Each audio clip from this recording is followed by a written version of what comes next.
여러분 안녕하세요. 오프로입니다. 여러분 오늘은 2020년 새해를 맞이하여 알아두면 득이 되는 사소하지만 중요한 건강팁 8가지에 대해서 말을 해보려고 합니다. 저희 구독자분들은 아시겠지만 제가 건강관리에 되게 관심이 많거든요. 그리고 예전에 이런 비슷한 영상을 하나 올렸었는데 몇 주 전에 어떤 분께서 저한테 댓글로 이런 영상을 많이 올려달라고 자극이 된다고 하셔가지고 제가 이 편을 준비해 보았습니다. 오늘 영상은요, 제가 아침부터 밤까지 실천하는 것들을 위주로 정리한 영상이에요. 물론 제가 매일 하는 게 아닌 것도 있지만 건강 얘기라고 해서 또 막 무거운 얘기 아니고요. 아주 깃털처럼 가벼운 얘기예요. 그럼 바로 시작해 볼까요? 첫 번째, 아침에 일어났을 때. 이거 시간 순서대로 갑니다. 보통 아침에 일어난 직후에 무엇을 하죠, 여러분? 보통은 물을 한 잔 마시죠? 기상 직후에 물을 한 잔 쫙 마셔서 수분을 보충하는 게 좋다는 거는 많은 분들이 알고 있는 사실이죠. 근데 여기서 중요한 점, 물을 마시기 전에 양치를 해야 한다는 겁니다.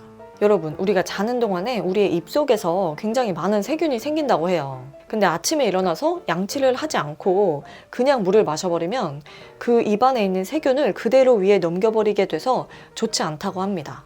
그래서 양치를 간단하게라도 꼭 해야 되고요. 양치를 하기가 귀찮다 하시는 분들은 물로라도 몇 번 헹구시는 게 좋아요. 아니면 침을 뱉는 것도 도움이 된다고 합니다. 어쨌든 입안에 있는 세균을 한번 뱉어낸 다음에 그 다음에 물을 마셔야 한다는 소리예요. 물론 아침에 일어나서 양치를 했다고 해도 아침밥 먹고 다시 닦아야겠죠, 여러분? 아까 닦았다고 또 밥 먹고 안 닦고 그러면 안 돼요. 두 번째, 물을 마실 때. 물을 마실 때는 미온수로 천천히 마셔야 합니다. 이거는 정말 많이 들어보셨을 텐데 근데 이게 참 지키기가 어렵잖아요. 우리가 보통 목이 마를 때 물을 마시면은 막 벌컥벌컥 마시지 않습니까? 근데 물을 많은 양을 급하게 마시는 거는요, 몸의盐분 농도를 과하게 떨어뜨리고 그리고 신장이나 위장에도 좋지가 않다고 합니다. 그리고 찬물을 마시게 되면은 우리 몸이 그 물을 데우는 데에 에너지를 써야 되기 때문에 그 쓸데없는 데에 에너지를 쓰지 않으려면은 처음부터 그냥 우리 몸과 비슷한 온도의 미지근한 물을 마시는 게 좋습니다. 그리고 그런 미지근한 물, 좀 따뜻한 물이 우리 몸의 혈액순환을 더 좋게 만들어준대요.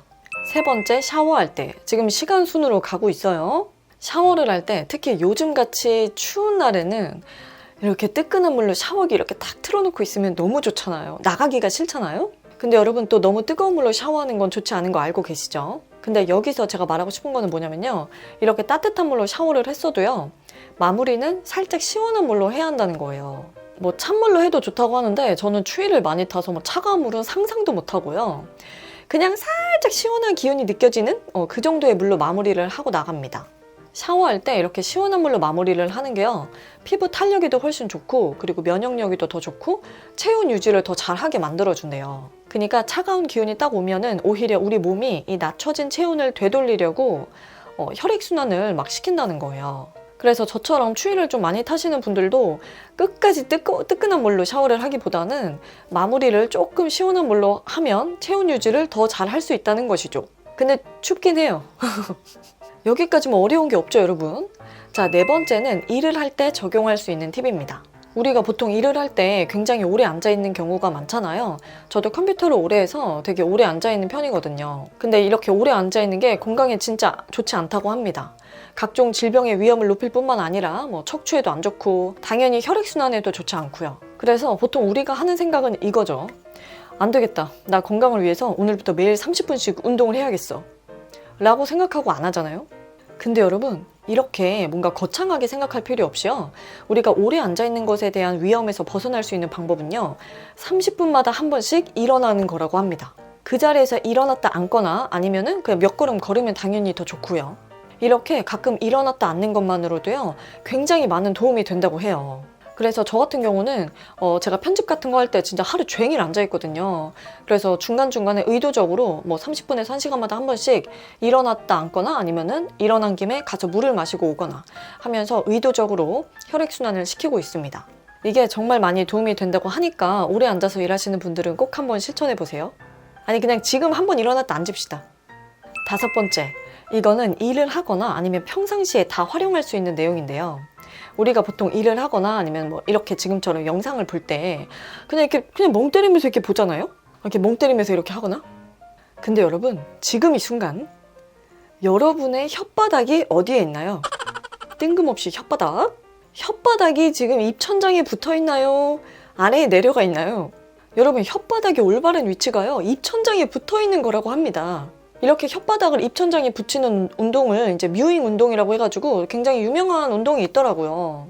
어떻게 하는 거냐면은 혓바닥을 이렇게 입천장에 붙이는데요, 이 혓바닥 끝이 앞니에 닿으면 안 돼요. 그러니까 앞니 더 뒤쪽으로 해가지고 입천장에 혓바닥을 이렇게 전체적으로 붙이고, 그리고 입은 다물고, 이 치아는 거의 닿을 듯이 살짝 닿지 않게 그렇게 만든 상태가 가장 좋은 상태라고 합니다.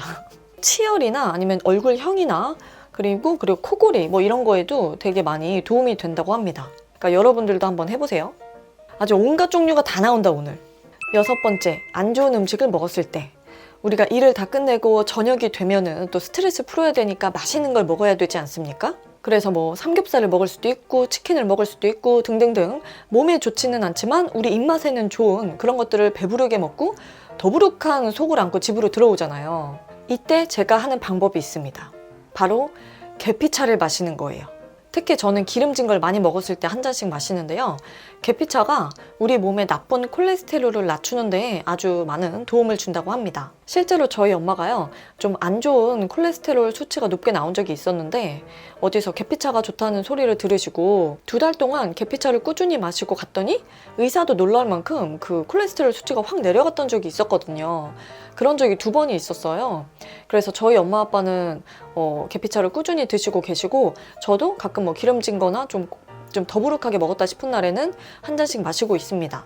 이게 의사들도 잘 안 알려준다는 썰이 있을 정도로 도움이 된다고 해요.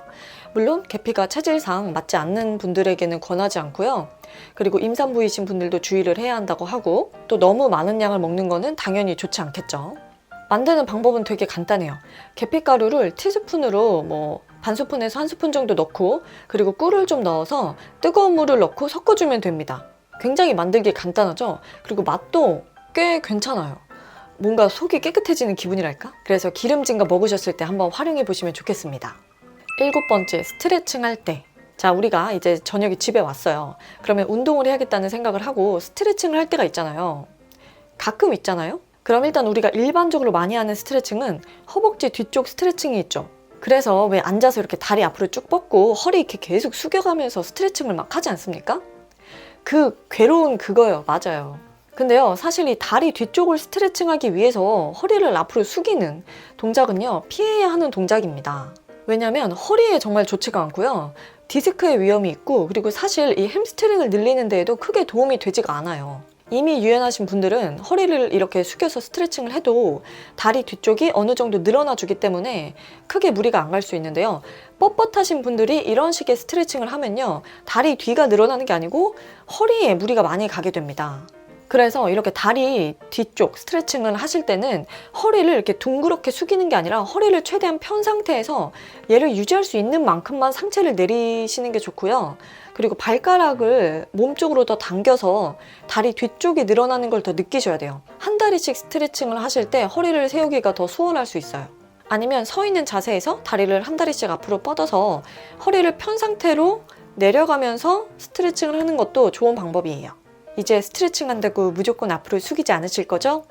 마지막 8번째 팁, 잘 때.